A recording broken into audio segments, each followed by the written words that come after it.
یعنی hair after للتقوی، جس میں تقوی ہے، جو رائچیسنس ہے، وہی لوگوں کے لیے آخرت ہے. اللہ ہم کو ان میں سے ضرور بنائے. ربنا جعلنا منہم آمین. Enjoin prayer on your people and be constant therein. We ask you not to provide sustenance. We provide it for you.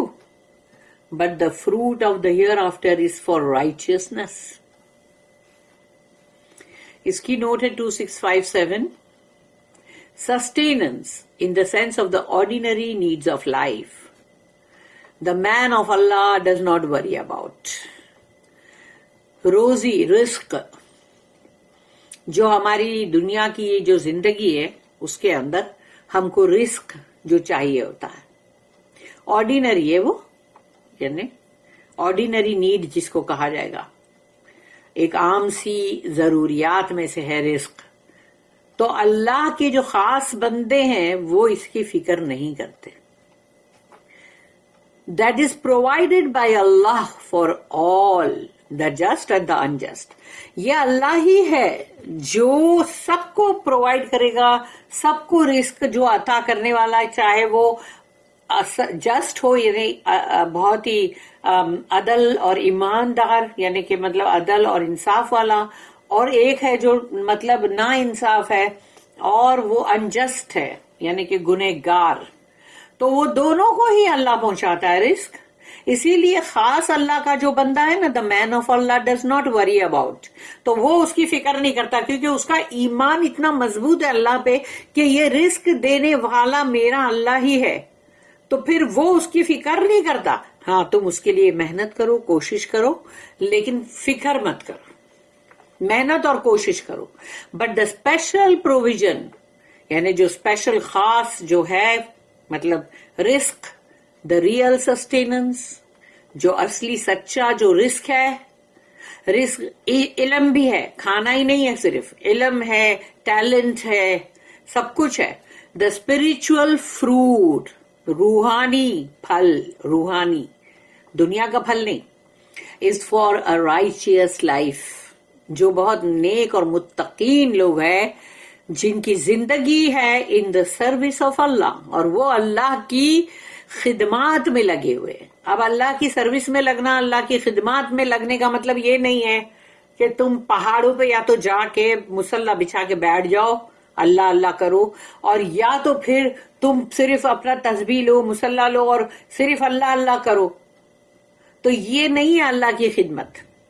اللہ کی خدمت یہ ہے کہ جو اللہ نے کہا ہے وہ کرو، اور اللہ کے بندوں کے ساتھ وہ سب کچھ کرو کہ جیسے اللہ نے کہا کہ بھائی اب رسول اللہ صلی اللہ علیہ وسلم کے بعد ان کی امت پہ یہ بات آ گئی ہے نا، یہ ان کے اوپر یہ چیز آ چکی ہے کہ ان کو ہی اب یہ قرآن کو آگے پہنچانا ہے، لوگوں تک پہنچانا ہے.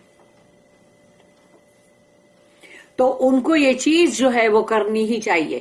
اور تمام جو اللہ نے جیسا کہا کہ دنیا تم شادی بیاہ کرو گے، تم اپنی زندگی، تم اپنا بزنس، اپنی نوکری کما کر لانا، سب کچھ اللہ نے جیسا کہا ویسا کرو. یہ ہے اللہ کی سروس. یہ نہیں کہ ادھر ادھر سے چوریاں کر رہے ہو، ڈاکہ ڈال رہے ہو، یا پھر حقداروں کا حق مار کے امیر بن رہے ہو. یہ سب نہیں کرنے کا. اور جتنی غلط چیزیں ہیں وہ نہیں کرنے کا کہ عریانیت کی طرف جا رہے، یا گھر کی عورتیں جو ہے وہ حجاب نہ لیں اور کھلی پھریں اور ناچیں گائیں کلبوں میں کہیں بھی. تو یہ سب چیزیں جو ہے جو اللہ نے ہم کو منع کیا، جو ہم کو قرآن میں جو جو چیز کی نصیحت کی ہے، یہ کرنا یہ مت کرنا، تو ہم کو وہی کرنا ہے.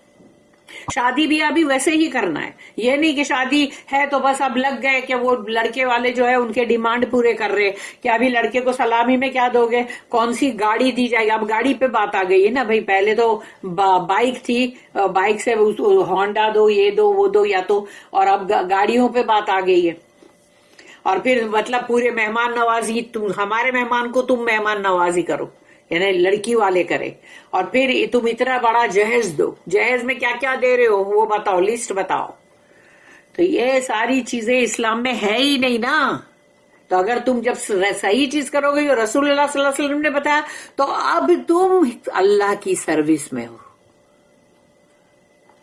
یہ ہے وہ کہ righteous life in the service of Allah, وہ تم اب ہو.